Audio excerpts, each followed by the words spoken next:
Bustos.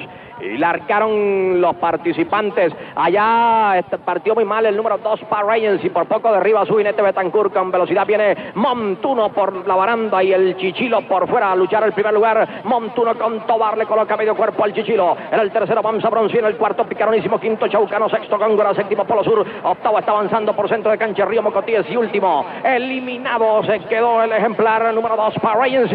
Violentos los primeros 422 segundos y 3 quintos. Montuno en la punta con el rey de la fusta, el señor Tobar, coloca un cuerpo y medio de ventaja sobre el Chichilo. Bronce viene para el tercero, desde el cuarto lugar se lanzó Venezuela con el ejemplar Góngora, cuando comienzan a aproximarse a la entrada de la recta decisiva con Montuno en la punta. Corre mucho el Chichilo otra vez y por fuera el caballo Bronce, y Góngora ya se entregó cuando restan 300 metros para el final. Montuno se apiló, Tobar a su cabalgadura, comienza a arriar y a pegar. El Chichilo no le da tregua y ya está a su pescuezo. Al Chichilo, al pescuezo de Montuno, luchan los dos cabeza a cabeza. Douglas Valiente y el señor Tobar van a decidir en un final de leyenda. Montuno con el rey de la fusta lo demuestra y lo confirma. Ganó Montuno, 16 ganador.